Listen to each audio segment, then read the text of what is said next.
Faze. Ne aflăm într-un restaurant. Alături de mine este prietenul meu Doru, care mă va ajuta să le fac o fază lui Alex și lui Moga. Ce dragostea, îmi aduce dragostea. Să vină mâncarea. Alex e fan mâncare, așa că o să le umflăm nota de plată. să vedem ce fac. Sar la bătaie sau ce?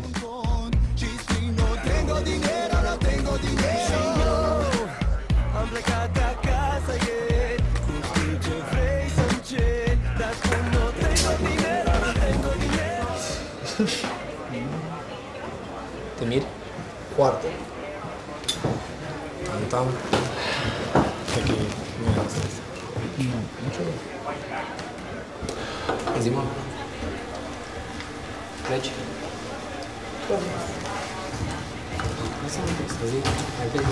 Da. Avem o problemă. Da, vreau.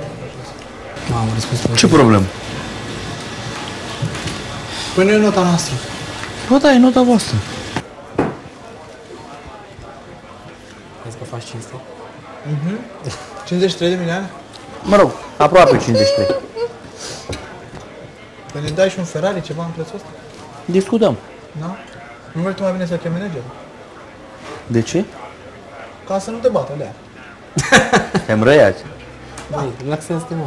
Atunci cheamă managerul. Eu îl chem, dar... Ce problemă este asta, frate? 53 de milioane? Ai mulțit cu data? Ce ai făcut? Mă rog, văd că am întins. Eu îl chem, Puteți, da. da? Două astea cât am? 53 de milioane? Și pâinea, tu de Și pâine. pâine, dacă îți dau niște sare, nu vrei? Alo? Ce-i dau? Cu umor astăzi. Pentru că ăsta... 53 de milioane. Care Ce voi vedete, vedete, domnule, deci vorba acum de asta n-aveți de bandă vedete, plată. acum ne gândim la vedete, Păi asta da, e, la dar vedete, nu, că așa a făcut unul la mână, nu am și mâncat de unul la suma mână, asta, două la de picior, 53 dați comandat toată noaptea, m-ați frecat toată noaptea, du-te vino, puțin că exagerați aceste doamne, vedeți că exagerați la nota aia, vedeți că și voi de acum asta Domnule, nu am consumat de suma asta 53 de milioane, domnule, cum să mănânc de 53 de milioane? Asta e sumă de muncă, 53 de Nu milioane. aveți bani la sfârșit, acum Nu e vorba de bani, e vorba de principiu, e vorba de principiu, nu e vorba de bani. Eu uite, bă, ai curaj, ți-ai tras la dat și ai curaj acum, a? Băi, ce Ce ce faci că te-a jurat cu ce ori așa? Mi-aduci notă mare că te-a jurat. Pe ce poliție? Să cazi pe colibaj? Pe ce să crezi? Băieți, râs că e de râs, ești la camera ascunsă, la paze, la paze. Păi ia să plătești tu nota tu dacă sunt la față.